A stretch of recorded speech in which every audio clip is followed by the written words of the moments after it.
வணக்கம். IDBI bank junior assistant மேனேஜருக்கான notification ரீசெண்டா அனௌன்ஸ் பண்ணியிருந்தாங்க. அதுக்கான கம்ப்ளீட் இன்ஃபர்மேஷன் இந்த வீடியோல பார்க்கலாம். ஃபர்ஸ்ட் நான் நோட்டிஃபிகேஷன் வந்து என்னன்னா பிரீஃபா சொல்லிடுறேன். நம்ம அப்ளை பண்றதுக்கான கடைசி டேட் வந்து 26 பிப்ரவரி 2024. ஒன்ஸ் எலிஜிபிளா இருந்தா இது பண்ண வேண்டியது இருக்கும். சரி, இந்த இது எப்படின்னா நம்ம வந்து ரிட்டன் எக்ஸாம் கிளியர் பண்ணதுக்கப்புறம் டைரக்டா நமக்கு வந்து ஜாப் ப்ரொவைட் பண்ண மாட்டாங்க. ஃபர்ஸ்ட் ஒரு 1 இயர் வந்து ட்ரைனிங் இருக்கும். அந்த 1 இயர் ட்ரைனிங் எப்படி கண்டக்ட் பண்ணுவாங்கன்னா, போஸ்ட் கிராஜுவேட் டிப்ளமோ கோர்ஸ் அப்படின்னு வந்து முடிப்பாங்க. அது முடிச்சோனே நம்மளுக்கு வந்து என்னன்னா, ஒன்ஸ் அதுக்கான கம்ப்ளீஷன்ஸ் இருக்கும். அண்ட் ஆல்சோ இண்டக்ஷன் வந்து என்னன்னா, நம்மளுக்கான ஜாப் வந்து குடுத்துருவாங்க. சரிங்களா? ஸோ அந்த பீரியட் இருக்கு பாத்தீங்கன்னா 1 இயர். அதுல நம்மளுக்கான சேலரி வந்துன்னா ரொம்ப மினிமமா தான் குடுப்பாங்க. 5000 ஃபார் 6 மந்த் இருக்கும். அதுக்கப்புறம் வந்துன்னா ஒரு 2 மந்த்ஸ்க்கு வந்துன்னா 15,000 இந்த மாரி தான் வந்து ப்ரொவைட் பண்ணுவாங்க. இதெல்லாம் ஓகே அப்படின்னு மட்டும் இந்த ஜாப் வந்து என்னன்னா அப்ளை பண்ணுங்க. சரிங்களா? இதுல சவுத் அண்ட் வெஸ்ட் ஜோன்ல சென்னையில வந்து என்னன்னா தமிழ்நாடு, புதுச்சேரி, அந்தமான் நிக்கோபார் வகையில வரும். ஸோ இதுல தான் நம்ம அப்ளை பண்ண வேண்டியது இருக்கும். இப்ப வேக்கன்சி பார்த்தீங்கன்னா 500 வேக்கன்சி வந்து குடுத்துருக்காங்க. சரிங்களா? இதுல நம்மளுக்கான ரிசர்வேஷன் பேஸ்ட் வந்து வேக்கன்சி வந்து என்ன பைஃபரிகேட் படுத்தி குடுத்துருக்காங்க. நம்மளுக்கான ஏஜ் மினிமம் வந்து 20 இருக்கணும். மேக்ஸிமம் 25 ஃபார் வந்து யுவர் கேட்டகரி. சரிங்களா? இதே இது அதர் கேட்டகரிக்கு ரிலாக்சேஷன் கீழ வந்து மென்ஷன் பண்ணியிருக்காங்க. இப்ப டைம்லைன் பார்த்தீங்கன்னா டென்டேட்டிவ் எக்ஸாம் மார்ச் 17 வந்து என்னன்னா 2024ல வந்து நடந்துரும். இப்ப எலிஜிபிலிட்டி போகும்போது இந்தியனா இருக்கணும். எஜுகேஷன் குவாலிஃபிகேஷன் கிராஜுவேட்டா இருக்கணும். ஃபார் எக்ஸாம்பிள் நீங்க சில பேர் டிப்ளமோ முடிச்சிருக்கோம் அப்படின்னு பார்த்தீங்கன்னா, நமக்கு வந்து எலிஜிபிள் இல்ல அப்படின்னு மென்ஷன் பண்ணியிருக்காங்க. சரிங்களா? ரீஜனல் லாங்குவேஜ் இருக்கிறது வந்துன்னா ஒரு பிரெஃபரன்ஸ் அப்படின்னு மென்ஷன் பண்ணிருக்காங்க. It's not mandatory. ஸோ அடுத்து இம்பார்ட்டன்ட் ஏஜ். ஸோ நான் ஏஜ் ரிலாக்ஸேஷன் சொன்ன மாதிரி எஸ்சி எஸ்டிக்கு வந்து என்னன்னா 5 இயர்ஸ் இருக்கு. ஓபிசிக்கு வந்து 3 வருஷம் இருக்கு. பர்சன் வித் பெஞ்சமர் டிசபிலிட்டிக்கு வந்து 10 வருஷம் இருக்கு. ஸோ இதெல்லாம் வந்து என்னன்னா நான் இம்பார்ட்டன்ட் பார்க்க வேண்டியது. சரிங்களா?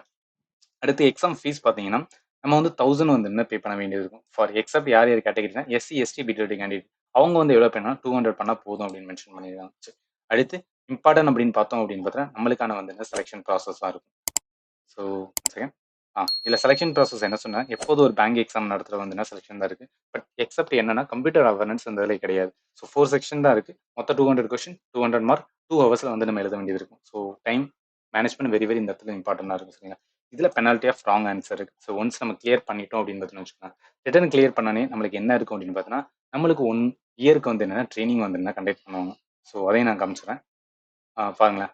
ப்ரோக்ராம் ஃபீஸ் அப்படின்னு சொல்லுவாங்க. விச் மீன்ஸ் வந்து நம்ம ரிட்டன் கிளியர் பண்ணிட்டோம் அப்படின்னா, டைரக்ட்டா ஜாப் குடுக்காம, நம்மளுக்கு வந்து என்னன்னா பே பண்ண சொல்லுவாங்க. இந்த ப்ரோகிராம் வந்து 3 லேக்ஸ் வந்து நம்ம பே பண்ணணும். இத எப்படி பே பண்ணலாம் சொல்லியிருக்காங்க அப்படின்னு பார்த்தீங்கன்னா, எய்தர் இன்ஸ்டால்மென்ட்ல பே பண்ணலாம். ஆர் எல்ஸ் வந்து லோன் வந்து என்னன்னா எடுக்கலாம். So அந்த லோன் யாரே ப்ரொவைட் பண்ணுவாங்கன்னா, ஐடிபிஐ பேங்கே வந்து என்ன ப்ரொவைட் பண்ணுவாங்க. சரி ஒன்ஸ் நம்ம ஆனதுக்கப்புறம் என்னன்னா, இந்த கெரியர் ப்ராஸ்பெக்ட்ல வந்து ஸ்டைஃபண்ட் நான் சொன்னேன்ல 6 மந்த்துக்கு வந்து என்ன 5000 குடுப்பாங்க. அடுத்த வந்து இன்டர்ன்ஷிப் பீரியட் 2 மந்த்ஸ் இருக்கும். அதுல 15,000 இருக்கும். ஒன்ஸ் நம்ம வந்து எல்லாம் முடிச்சதுக்கப்புறம், நம்மளுக்கான வந்து என்ன அப்படின்னு பார்த்தீங்கன்னா, இந்த சர்டிஃபிகேஷன்ஸ் ஆர் வந்து என்னன்னா, நம்மளுக்கு டிப்ளமோ இன் பேங்கிங் அது முடிச்சதுக்கு அப்புறம் வந்துன்னா, ஜாப் நம்மளுக்கான சிடிசி வந்துன்னா 6.1 லேக் டூ வந்துன்னா 6.5 லேக் வந்துன்னா இருக்கும். சரியா? ஜூனியர் அசிஸ்டன்ட் மேனேஜர் அப்படின்னு வந்து நம்ம போஸ்ட் வந்து உள்ள போலாம். சரியா? So one of the good opportunity தான். பட் அந்த 1 இயர் நம்மளால வந்து மேனேஜ் பண்ண முடியுமா? முடியாதா? ஸோ அதுதான் அங்க வந்து கேள்வியே இருக்கு. சரிங்களா? இவ்வளவுதான். இத பார்த்ததுக்கு அப்புறம் உங்களுக்கு தெரிஞ்சிருக்கும் நம்ம எலிஜிபிளா இருக்குமா இல்லையா? அண்ட் ஆல்சோ நான் சொல்ல மறந்துட்டேன். சர்வீஸ் பாண்ட் இருக்கு. மினிமம் வந்து 3 இயர்ஸ் இந்த பேங்க்ல ஒர்க் பண்ணியே ஆகணும். அப்படி இல்லன்னா நீங்க வந்து என்னன்னா 2 லேக்ஸ் வந்து என்னன்னா நீங்க குடுக்க வேண்டியது இருக்கும். ஸோ இதுதான் வெரி வெரி இம்பார்ட்டன்ட். ஏன்னா நம்ம 3 இயர்ஸ் வரைக்கும் அந்த பேங்க்ல இருந்தோம் அப்படின்னு பார்த்தா ஓகே. இல்ல நம்ம வேற ஏதாவது ஜாப் நல்ல ஜாப் வந்துச்சு. சேஞ்ச் பண்றோம், ஷிஃப்ட் பண்ணி போறோம் அப்படின்னு பார்த்தா நம்ம 2 லேக் வந்து ப்ரொவைட் பண்ணுவோம். ஸோ அதெல்லாம் ஓகே அப்படின்னு பார்த்துட்டு மட்டும் அப்ளை பண்ணுங்க. ஏன்னா தேவையில்லாம வந்து என்ன அப்ளிகேஷன் ஃபீஸ் வந்து நம்ம வேஸ்ட் பண்ண வேணாம். அதுதான். சரி இதுக்கப்புறம் வந்து டைரக்ட்டா நம்ம அப்ளை பண்ண வேண்டியதுதான். இது என்ன அப்படின்னு பார்த்தீங்கன்னா, ஸோ ஐடிபிஐ பேங்கோட வந்து அஃபிஷியல் வெப்சைட் வந்து கிளிக் பண்ணீங்கன்னா, இதுல வந்து வரும். ஸோ அப்ளை ஆன்லைன் குடுக்குறது. ஸ்டார்ட் பண்ற டேட் வந்து என்னன்னா, பிப்ரவரி 12 தான் வந்து அப்ளிகேஷன் விண்டோ வந்து ஓப்பன் பண்ணுவாங்க. ஸோ அது பண்ணோனே வந்து டைரக்ட்டா அப்ளை பண்ணிடலாம். இந்த நோட்டிஃபிகேஷன் பிளஸ் வந்து என்னன்னா, இந்த அப்ளிகேஷன்ஸோட அஃபிஷியல் வெப்சைட் 2மே நான் வந்து இந்த வீடியோட டிஸ்கிரிப்ஷன் பாக்ஸ்ல நான் ப்ரொவைட் பண்றேன். நீங்க டைரக்ட்டா கிளிக் பண்ணி வந்து செக் பண்ணி பார்த்துக்கலாம். வேற ஏதாவது உங்களுக்கு டவுட் இருந்துச்சுன்னா அந்த வீடியோட கமெண்ட் செக்ஷன் மென்ஷன் பண்ணுங்க.